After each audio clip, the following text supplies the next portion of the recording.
we go. Hello. Perfect. So, tell me, how are you today? I'm great, thank you. I'm really good. How are you? I'm doing good as well. Thank you so much. So, how's been your day so far?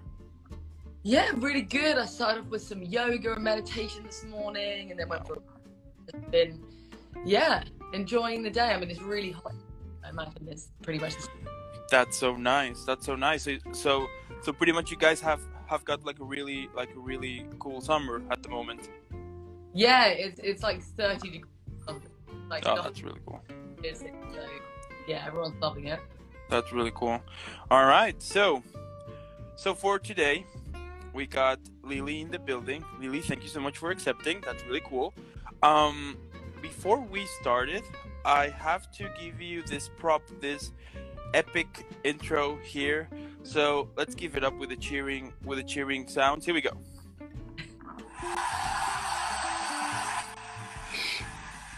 Yes.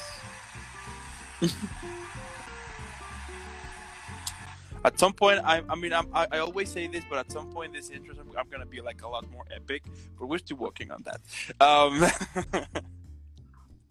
But anyway, huh? I enjoyed that. Thank you. Awesome. So before we start the whole interview, tell me how it all started. I mean, where did this passion for acting and dancing started? Well, yeah, when I was younger, I just was in everything at school. I always loved being on the stage.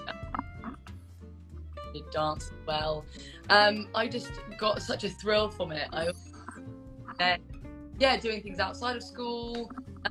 A bit of a break at uni, and I went and did law, and I now have nothing to do with that. So I was like, what, acting? There's something good to fall back on, so they say, in case it goes wrong. Screw that, it's all about plan A now. Yeah. So yeah, I was mentioning to you that I actually was doing my job and fired from the job. Luckily, thanks to the universe, I then went traveling for a bit and was on a beach in Vietnam and was like, okay, what do I want to do with my life? I need to, and that's where my passion is. That's what I love to do. And that was about maybe 3 years ago now. Wow, that's really cool. So when you were on a beach, you pretty much got like, this is what I want to do now. That's pretty epic, though. Yeah. Did a visualization technique with me. She's a therapist, and I was like, okay, where do I see myself? Yeah, I'm on a set in LA. I'm living at large, doing all my acting, and that's always what I wanted to do. So, yeah, be able to be doing it now. That's really cool. And do you remember like the first play you did on theater? The first play, or the first ever play, I think I did Teachers. And I played Oggy. I played like the school bully in that play, or something. That was a really funny part because I was always I was at an all-girls school, and I have a deeper voice and I'm slightly taller. That they always gave the male parts. I mean, I thought it was because I was just really talented to be able to do that, but apparently it was just my deep voice. But yeah, that was the first one. Wow, and so going now to your career, tell me about the Maroon Jumper. I mean, how did you got that gig, and can you tell me more about your character? Yeah, so the Maroon Jumper's actually been doing so well, and we did that about a year ago now. So I think it was on Mandy, one of the platforms that I kind of messaged back. There was a post about casting, and then this director got in contact, did a self-tape. And he loved it, and because it was lockdown, it's a lockdown film. I actually I never met any of the cast. I never met the director other than line, and so I had my phone where he was, and then I had my laptop, and he was directing me, and I would send the screenshot of the angles and etc., and he would direct me online. So that was a completely new experience. Wow. And I was playing Jen, and yeah, it's like a light-hearted comedy. This girl and this guy had been together and lost this jumper, and she's trying to work out whose it is, and she's slagging it off to everyone who would listen. again find out that it's, you know, it's her boyfriend who has bought this jumper for her birthday, and it's like, Huh. so, yeah, there was just but it's winning like so many awards, been nominated for awards. I posted them on my Instagram actually, but it's, yeah, out in the world and doing really well, which is great. That's so nice. And how long did it took, like the whole process in order for this one to be ready? I can't speak from the production side, but my involvement was arrive in the post, and then I had maybe like a full sense of was like filming wise, and then we maybe did about 3.5 hours of my, and then Phil, the director, put it all together with everybody else, and we kind of chat within the group and Wow. that way. But yeah, so my part was probably only about 4 hours. Wow. And how was like the whole experience of doing this project on lockdown? I mean, I wonder, like, was it kind of difficult because of the whole Wi-Fi stuff, that maybe like the call would drop or stuff like that?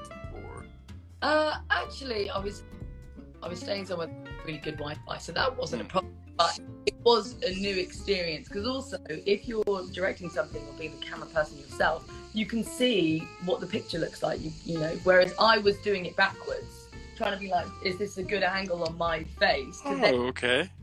So the barrier of that kind of communication took a little longer, and me trying to work out and stuff like that. So yeah, that part was a little bit more tricky. It wasn't just acting, but actually directing and being the camera person as well, I guess. Wow, that's really cool. And and moving on, can you tell me more about your character, Viola, in the 12th Night? So I literally just finished that tour on Sunday, which was fantastic. So yeah, it was 12th Night. I don't know if do you know the story? Just a little bit, but not like very like the whole thing. I mean, I was just reading, like I was searching for like a little bit. I just found like a very little. So actually, my favorite Shakespeare, and it's basically a brief summary. It's like there's a shipwreck, and this brother and twin separated, and they both think the other one is dead. And in that time, women weren't given jobs or roles, and so quite savvy. I saw it feisty and you know, quite business minded, and she thought, right, I'm gonna have to dress up like my brother and go and work for a lord and kind of make life happen for me and survive in a new place. And then she falls in love with a guy, but he thinks she's a guy, so it's all miscommunication. It's funny. But yeah, I saw her as kind of a businesswoman and kind of like a survivor, and that inspiringness to her. Yeah, I really enjoyed the endearing parts of the character. She's falling in love with this guy, and he's sending her off to go and woo some other woman for him. So it's like a romantic comedy, but she's struggling with the identity within an identity, the concealment of that, and the fact that she's in love with this person who doesn't love her back. So it's quite sad in a way. And yeah, we travelled round, and it was all outdoor theatre, obviously with, you know, COVID and everything at the moment. But yeah, so stunning, and that kind of changed the experience as well. So when I'm coming out and I'm like, you know, what country, friends, is this? Like, where am I? If you're in a beautiful setting, but wonderment, you know, more of an is it that whole members? Oh no, wait. So, you know, I'm not feeling great. So, yeah, she had a mixture of emotions, but it was okay. And now, also, how do you prepare to play Melissa in Absent Thoughts? Oh, now Absent Thoughts. That was quite a sensitive one, because it was about violence. And Melissa is the abuser, and I think that's really important to show, because a lot in society, or in films, it's always the woman who is the victim, or it's shown that way more.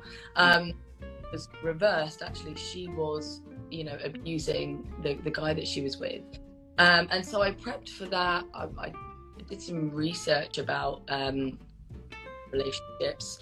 And I've had some previous experience in some not great relationships myself. So I kind of drew on that, trying to maintain the boundary of this as a character and not. And yeah, well, I always go through the script. I always look at, okay, what can I get from the script? What do I know about the characters? How do other people talk about that character? I will annotate the script, and then I will record myself, watch myself, what does it kind of look like. The director, and we a few Zoom rehearsals, so that we were kind of going through the script together. And the director was really great. He said that we could change bits if it felt natural, kind of like tweaking the script as we go. Oh, wow. Which was really nice. And then just being really sensitive about it on the day as well, and just checking in with the other actor, because it's really intense. I had to do some quite physical marking thing in a safe way, not actually. But the intention is there when you're acting it, and really I had to keep stopping and checking that person was okay, and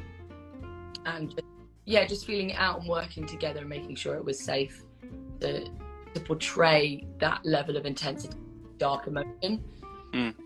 Wow.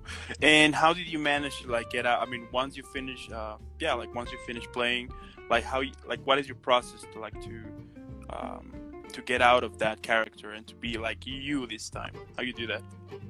Yeah, I mean, well, it can be difficult with something, especially doing like a long theatre run and you really get into the character every night. But with the filming, you stop and you start, and I literally do a thing where I unzip it and zip, like physically, unzip myself from the character, step out, shake it off, and just some grounding techniques, really, just making sure I'm going outside if I've got time, and doing things like Epsom salt bath and stuff like that to really get rid of any negative energy that I have after the filming. Wow. You stick with you a little bit longer, definitely. Yeah. I mean, I bet that I mean, especially when you play like a very sensitive and intense role, right? That it's gonna be like a little hard to kind of reach, to kind of like be out of it, since you pretty much did like your whole research and you play that character. So I assume that at some point might be kind of a little hard to kind of detach from that, you know? Yeah, some of them do have an impact. I think, what also that was actually that we had like helpline numbers on there for people and support. Wow. So knowing that we were putting something out there and that actually people would benefit from it and hopefully see something, even if we had trigger warnings, but if it's something did trigger them, they might think, oh, am I in that situation? And I haven't really the subtlety. So having something that was really meaningful and it was going somewhere, helped, I guess, just the satisfaction level of the project. But also, we all debriefed afterwards. We're just checking in with ourselves and with each other to see how we were feeling, and we also shared experiences. If we ever been through something like this, like, let's talk about it and make sure everybody is filming like that, all in it together. So it felt like a really safe environment to be able to do that work. No, that's really nice. And also, moving on here, can you tell me about the yellow wallpaper and about your character?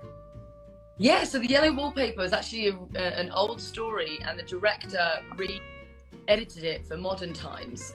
Again, I was playing a really aggressive character. I was the again. I can't think. No. Yeah, the yellow wallpaper. It was originally about this woman who, way back, I can't remember, maybe my 20s or something like that. She was, mentally unwell. She had postpartum depression. Yep. And doctor, and at the time they thought women need to be in a room with no entertainment of any kind, unstimulated, just leave them. Obviously, we know now you know, it's just horrendous to do to someone. You know, hell, they didn't know that then, but yeah. So it's about her and everything's kind of going a bit crazy. So I played.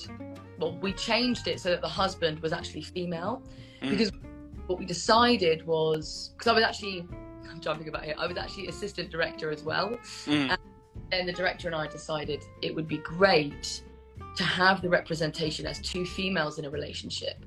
So people seeing it as men are the abusers, but actually they're looking just more at the behavior of what was the relationship, as opposed to gender getting in the way of what the audience were experiencing. So yeah, my character was the abusive partner, and it was really, you know, manipulative, subtle things that that it's almost like if you're in that relationship, you can't explain it to somebody else. It wouldn't seem so small in your mind, but it's these huge things just chipping away. Interesting. It's always fun to play the villain, you know. Okay, I can actually be a bit nasty here. It's not my usual character. But again, being sensitively working with the lead actress on that. But yeah, she was quite a nice role to play. And we had a lot of movement in that play as well. So we had a bit of dance, a bit of physical theatre, really creative. I love working with her. Sarah, fantastic director. And so we got to incorporate that physicality as well. So that was a lot of partner work. Wow. And you know, it's funny because like from the people that I've interviewed when the role was the villain, every time they're like, it's really cool to do that. I mean, and I assume that because I mean, you can go all out, and since you're the villain, it's okay, you know?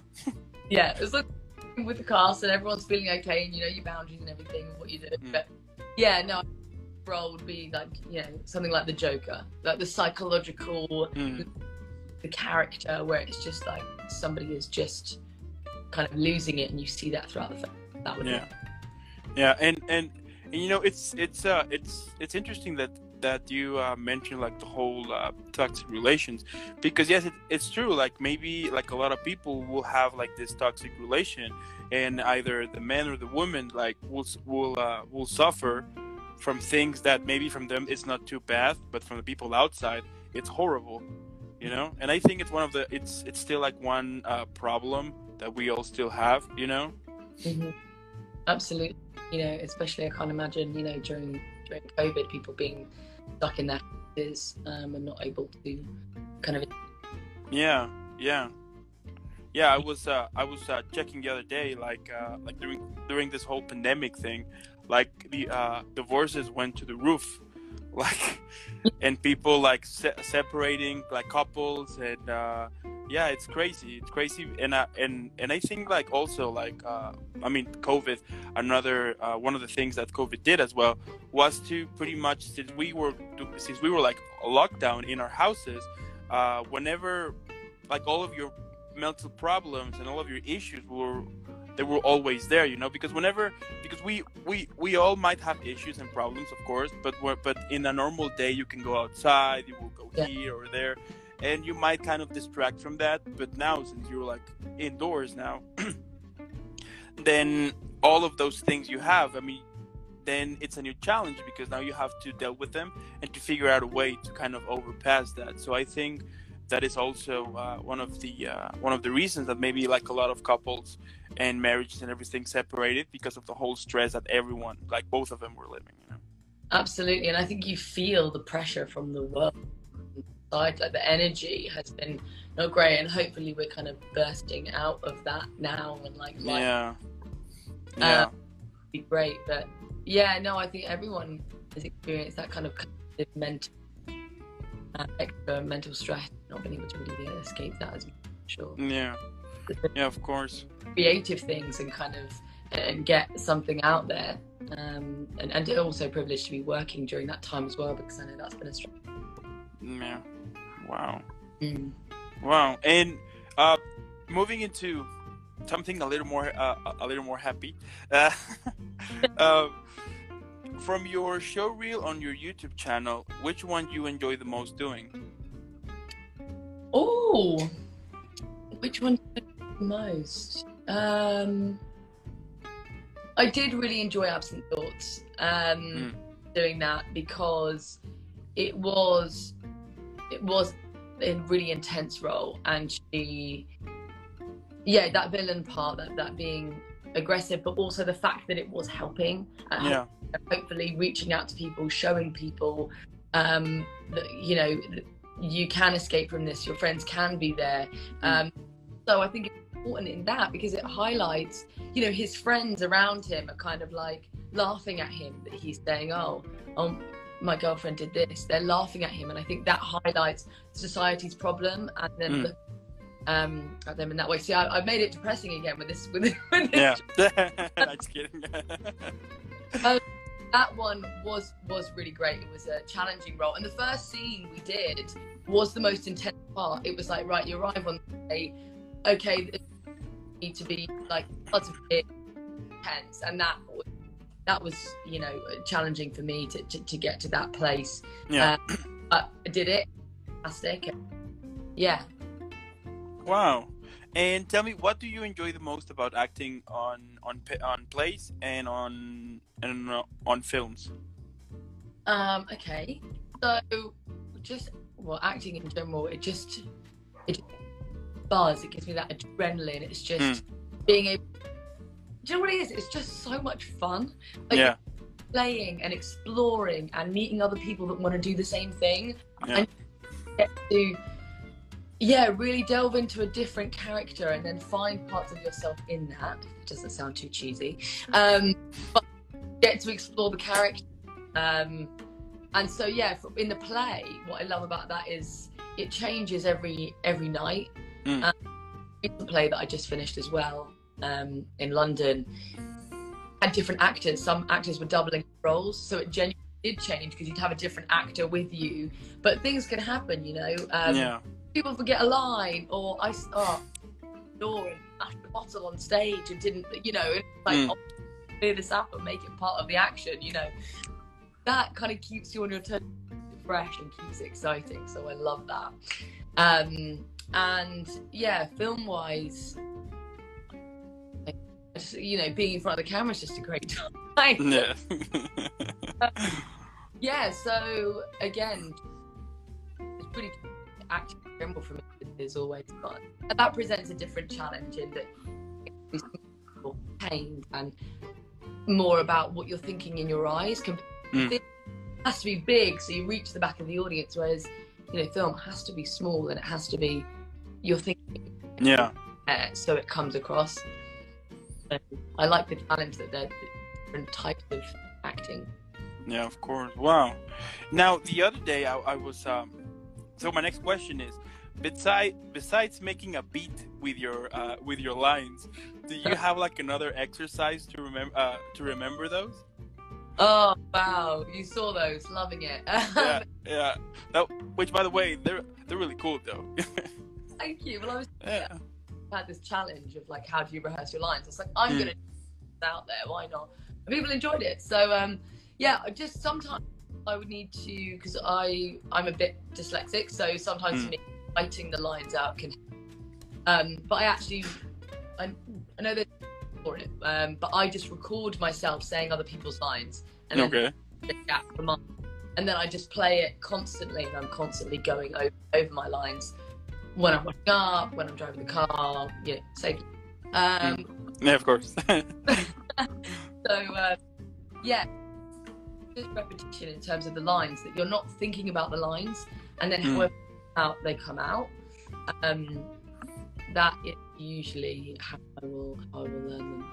Yeah. That's cool. And I mean, I wonder, because I kind of have like the same thing, because back in high school I used to do that thing to remember, like to do the test and everything. I used to do like exactly the same thing, but at some point it happened that I just kind of have it here in my mind, and I was so nervous about it that when I got the test, boom, it was all blank, and I was like, you gotta be kidding me. I know. stage fright feeling when you walk on and it's just like, oh, my first line's gone.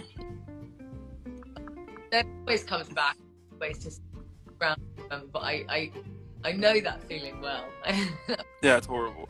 It's horrible, and I think like the first time whenever you are doing like something excited, you will feel like in total like a total train wreck, that you will be like super nervous. You will know what to do, and I think like after an hour or after you pass whatever, you pass the first hour, then you pretty much are good to go. Mm-hmm. Yeah, that's it. I think it's like once, and then you always get that feeling of I don't know my line, and then it'll be like, and then once you've had that, then you're just having fun. But I don't, which is great. I still get nervous before. Yeah. But when I first started out, it was like I'm on stage, I have no idea what's going on. So yeah, that definitely happens to everyone, I hope.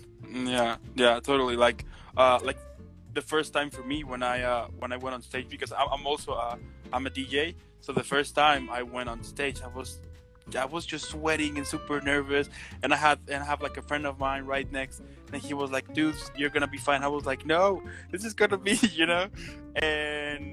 and luckily for me, there were so many issues with the sound that I didn't have to do anything with it. But like the sound engineers, they didn't connect. It was horrible. Like the first half an hour was horrible. People whistling, and I was like, "Oh my god!" It was a total train wreck. But then everything went back up. I pretty much did my thing, and people loved it. And I remember that when I finished it, I was shaking. I was like, because of the whole energy of the room and everything. It was amazing. But yeah, like every now and then, I mean, when I get the chance to play, I will still get a little bit nervous, just a little bit. But yeah. Yeah, no, that sounds awesome. I mean, the fact that it went wrong is not fun, but then it made it like extra amazing. It's working, loving it. Yeah. I mean, of course that with some alcohol things went a little better, right? Yeah. Yeah. But anyway, moving on. Tell me how you usually prepare, like before a play, or to be on stage. I mean, do you have like special, I don't know, like a go-to meal, or you check your lines again, or you listen to some music? Like what is your process here? So just before I'm about to go on stage, I usually walk around the stage, and before the audience come in, I learned it from someone. I sit in like what's technically the worst seat of the house, so I can see their perspective. Okay, what can they see on the stage? And just kind of make my peace with the space, and do maybe a little meditation, something like just do deep breaths, take in the space, and just get excited, but find a stillness. And then, before that, I usually will have like one scene that I usually like to go over. So maybe something that's a little bit trickier or something, and I'll just grab the other actor if there's like a one-on-one scene, and just walk through it with them. So we've done something in the space that day, and yeah, I would do that. I don't have a go-to meal. I use earlier in the day, because otherwise I don't want to be like bloated on stage. Oh my God. Yeah. So yeah, I'll have something a bit lighter but earlier on. Okay. And what were some of the challenges that you have to overcome while acting on plays? Oh, okay. Well, we've had some. I mean, a show I did a couple of weeks ago. We had some improvisation moments. A couple of tech issues and things like that, and it was literally like, you know the script so well that you can ad lib, you can, but we'd skipped out a big chunk, and so okay, go back, and you could just see kind of the fear yet concentration in people's eyes, like, oh my God, what's just okay, let's keep talking until somebody else will get their line and where we are, because everyone might have a little panic here, and we're all there as a team. Yeah. And the thing with an improv is you always say yes. So when you say, "Oh, are we going to do this part again? Mm. It was a play within a play. So it was like, oh, I want you to do that bit again. And it was like, really? Yeah, okay then. You know, Yeah. that's quite fun. But also, actually, probably when I broke something on stage, because there was like water or like what was meant to be wine everywhere, and like the glass had smashed, but it was like a kitchen scene. So it was like doing your lines whilst cleaning up, you know, normally do anyway. So Yeah. I guess breaking things or people missing lines. But when that improv thing happened, it was almost like that was the most fun I've had on stage. I was like, everything has gone wrong with it never happened tonight, but tonight. So it was like, well, we're just making it up again. It's just bringing it back to that. You just stage, and the audience don't know. Hopefully. Yeah, exactly. Yeah. Exactly. I mean, they would be thinking, wow, they're really acting really cool. So yeah. Wow. And tell me, from your experience at the moment, any advice that you could give to someone who is starting on the acting on plays and on films? Like, what kind of advice would you give to them? I would say to always be confident in yourself, because you know, as actors strive for perfection, especially because am I good enough to put this out there? What are people think? And it's like, you just have to be confident in yourself, not arrogant, as we were kind of saying earlier, but just confidence that you're like, do you know what? Why not me? Why not? Why? Like, I'm a talented person, and tell yourself that. And forwards. And the way to build your confidence, not just to affirm it. You know, I say fake it till you make it. If you're not there yet, believe it. But there's some amazing courses online for wherever you are in the world that tell you about the basics. You know, I did a 21-day challenge with Manuel Puro online, and it was about how to self-tape properly. You know, how to edit it, and you would something, and you would learn it within a day and record it, upload it, and that way you're getting in that confidence that you meet other actors, you're getting advice from people, and you're constantly doing something that will boost confidence in yourself. Wow, that's really cool. Wow, that's very inspirational from the previous dark thing we were talking about a couple of minutes ago. Yeah. I got to know. Now you also dance. Now tell me, where does your passion for dancing started? I've always loved to dance. When I was younger, I did dance at school. I do some choreography, make things up, be in kind of like the musicals, but do the dancing and the acting. Yeah. Thing might be like, let's not. So yeah, I was in like dance troupe when I was younger. Classes at like Pineapple Dance Studio in London. I just get that when you're moving about and you're joyful. Just brings me joy to about. And in like a contemporary dance way, I did an A-level in that, and it was very kind of emotional that way, and like cathartic. You can just kind of get things out there, and it just feels amazing. I'm always dancing, whether it's like in my kitchen, in the supermarket. If there's like, even if I'm eating a meal and there's music, I actually can't stay still. It's a problem. Wow.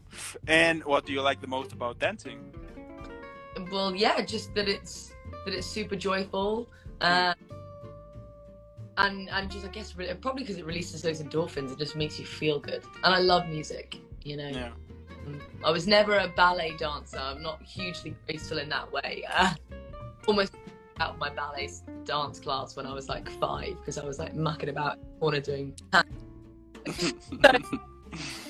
but like hip hop, contemporary, like that. Yeah. It just makes me smile, and a way to express yourself. Yeah, absolutely. And do you have like a favorite playlist that you always listen?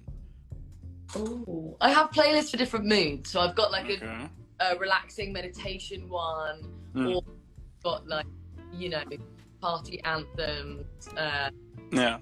Yeah, like a mix and match, really. That's nice. That's nice. Yeah, like I totally agree on that. That having like different type of playlists depending on the mood, absolutely. Mm. Yeah, like yeah. It's funny because, for example, for me, I love to dance also, but to whistle. So every now and then I will be. I don't know what it. I mean, it's been kind of something that I always do, but I like to whistle Christmas songs. So it's funny because I will start whistling, and at some point, like in my previous job, it was August, and I was whistling Christmas songs, and they were like, "Dude, it's not Christmas yet." I was like, shh, let me keep with my vibe here, okay? Just get out. Yeah. So yeah. It's Christmas. I love it. That's that you did that. Yeah, Christmas is awesome. So, but anyway, now last year you recorded your brand new voiceover reel. Now tell me about that experience. So that was so awesome because I actually entered a competition online. I was again feeling confident. Why not? For the voiceover reel online. And I got a message like 2 days later saying, "Hey, you've won a show reel." So cool. It can be so expensive when you're trying to record things or your show reel, voiceover stuff. And so I met this guy, Gavin, and I went to a studio in London, in Soho, and he'd given me. I'd spoken about what I kind of wanted. I wanted a commercial reel. He'd said, you know, the words of, you know, or what was it, like, adverts, so a few different things. He sent me maybe like 10 or 12, and I looked at them and I practiced them and I recorded them, send them to him.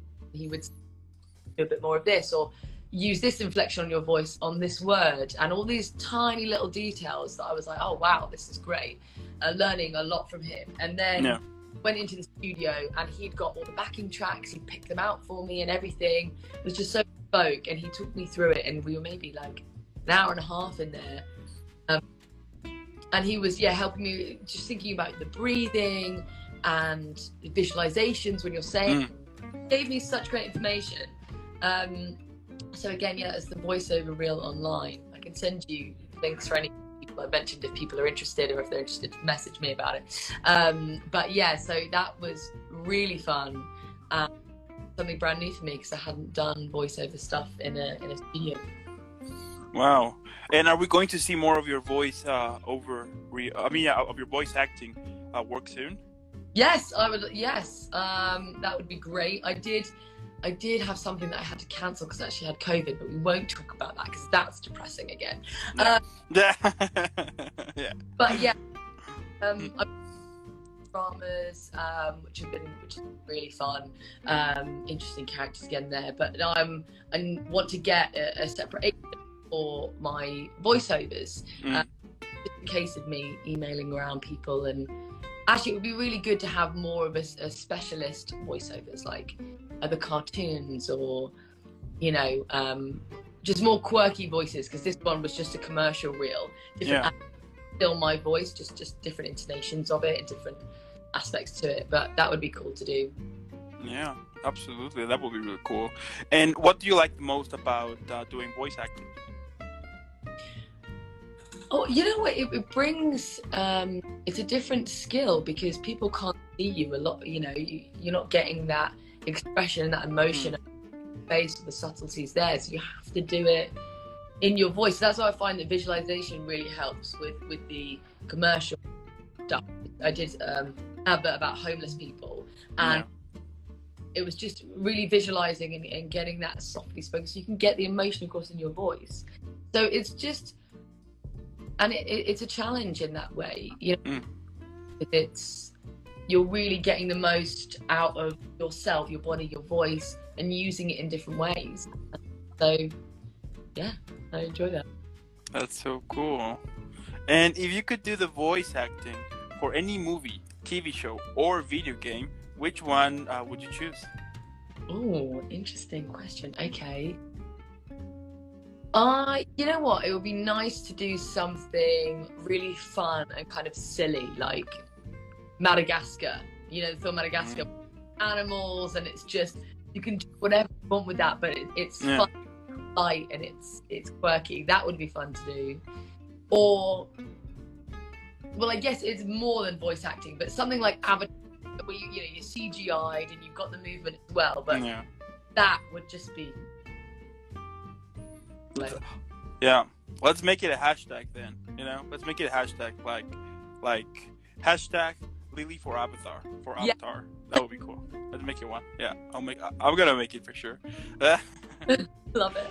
Now on your Instagram page, it shows that you like traveling. So tell me, from the places that you have traveled, which one do you enjoy the most? I love Asia. I've been to Thailand like 4 or 5 times. One of my best friends got married there. I love it. I went traveling with my sister there, so like Vietnam, Cambodia, Thailand, all of that. Like the food is amazing. Yeah. You've got the stunning scenery from temple, mountains, the beaches. It's just it feels like my home when I go there. I'm like, okay. Which is I don't know, maybe odd to say, but it feels wonderful when I'm there. Wow. Yeah. That's really cool. And once the whole COVID thing it's over, when are you planning to travel next? Oh, whenever I can, really. It would be next destination list that I would love to do would be Bali, or New Zealand, and do kind of like a longer period for it. So whenever I can go, I will be there because that would be great. Wow. And tell me, what is your go-to, the thing that you always bring to your travel, like the thing that you need to bring it, like it's on your top 10 things? Oh, what do I take? We gotta have headphones if there's that's definite headphones for the beach. Although I don't spend much time sunbathing, I'm always in the sea. But you gotta have headphones. That's probably it. I guess it depends where you're going. Yeah, but I agree, headphones, because at the same time when you are traveling there, you need some music. So exactly, this is true. You gotta have the tunes, or like downloaded something on your phone that you can watch, because films sometimes a bit questionable. Depends who you're flying with. So you can. Yeah, absolutely. Like sometimes the movies that they will put are gonna be kind of awkward. I remember like 10 years ago, I was traveling by bus, and then the bus driver he put on a movie about a gang that used to hijack buses. So I was like, are you kidding me? That was like the worst thing in the world. And that same bus driver, because we were like going on to we were having like this tour that we will be visiting kind of at different places, right? So that was like the worst thing. But then we were going to a beach, and then we were going to take a boat there. So taking us from there, the bus driver put Titanic.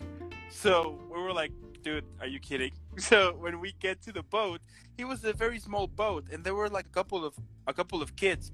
They were crying, and they were totally scared because they saw the movie, and of course, they were thinking, if that huge thing sink, what can we expect from this little thing, right? So it was like the worst thing. So after that, I remember that I was like, I'm gonna bring my headphones next time, and I don't want this kind of stuff. So with you, like he wanted you, like he was doing it for his own end. Yeah, that's true. I would have done the same if I was a bus driver. I would be like, you guys are traveling, well, here we go, so. Yeah, good call on the headphones for the future. Yeah, absolutely. And do you prefer wireless or wired headphones?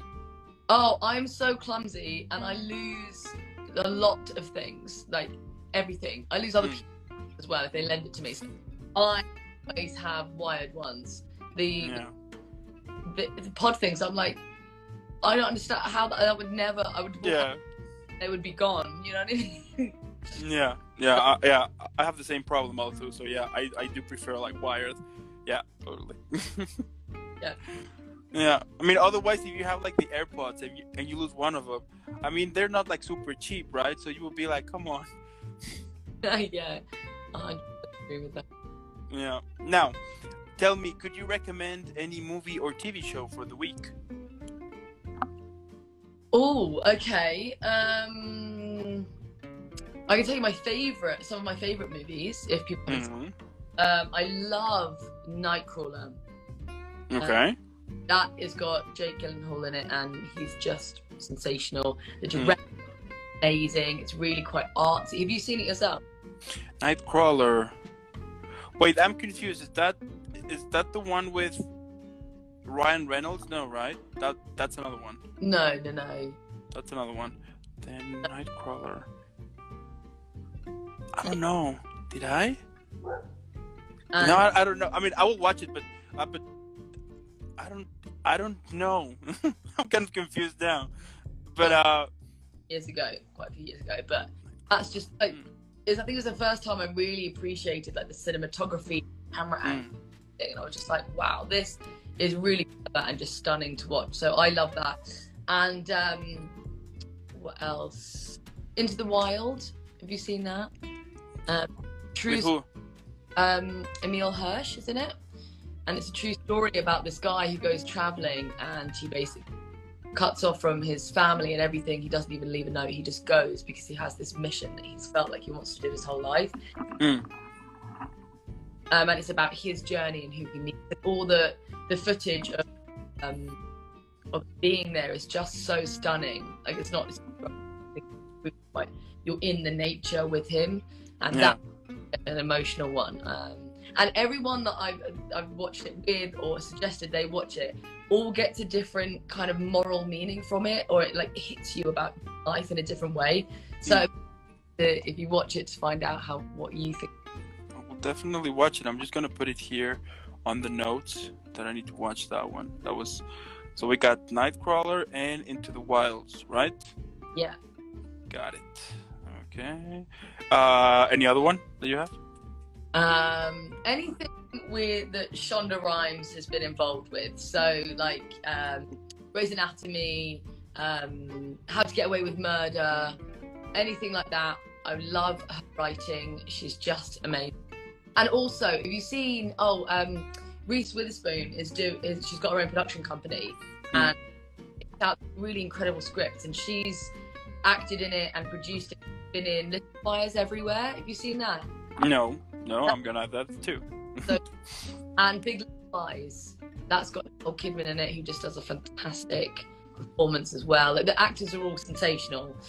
So yeah, Big Little Lies and Little Fires Everywhere. And I believe they were both done by in both, and just love it.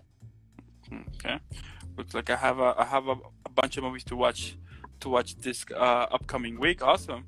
Yeah. Now, if you could give an advice to the 12-year-old version of yourself, what would you say to your 12-year-old version? Oh, okay. It would probably be my message earlier to myself about confidence and just believing in myself and being like, okay, cool, it, but love it. Don't. That's okay. And just put 100% into everything that you want to do. Like follow your passion in yourself, and I like know your worth as well. Yourself, and being like, okay, if this person isn't treating you right, you can't just leave that person. So that surround yourself with people that you are kind of as well. I mean, yeah, absolutely. Awesome. And any advice that you could give to someone who is following their dreams? Well, firstly, you're nailing it because you're following your dreams. So enjoy it. Enjoy the journey of it, which again, for myself, because we get stressed or concerned about being like, okay, I need to be at that goal, and then when you're there, I need to be at that goal. And it's like, take a second to be proud of yourself for where and what you're doing, the fact that you are following your dreams and knowing that thing, universe will send things in at the right time. Your only job, I believe, to be in like a really positive vibration where you're attracting things. Yeah. Constantly working on myself. Wow. I mean, I totally like agree on that, and also that maybe whenever you're following something, and I think that is also because we've been kind of like a lot of people would like fast results, right? So whenever you're doing something, I mean, it's gonna take time, but if you put your soul in it, I mean, I think eventually you're gonna hit it, right? Absolutely. If you just believe in yourself, and Yeah. you have to know it's going to happen before it happens, and then it will.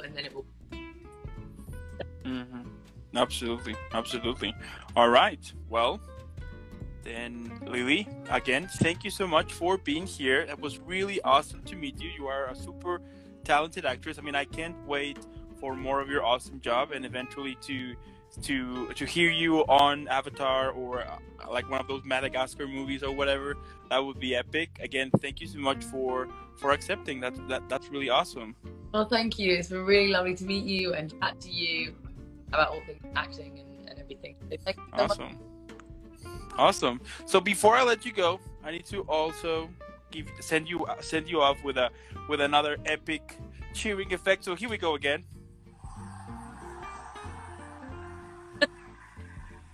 Love it. There we go. Again, thank you. And for those who watch, thank you so much, guys. We have awesome guests coming up. Tonight we have another guest. And for this week, we will be having a lot of amazing people, so stay tuned. Also, make sure you follow Lily in all of her social media. So if you're watching this, you can pause it for a while, go follow her, leave a couple of likes, and then come back here for sure. And yeah, I'll see you in the next one. And again, Lily, thank you so much. Keep enjoying your rest of the day. And yeah. And you. See you soon. All right. Have a good one. Bye. Bye.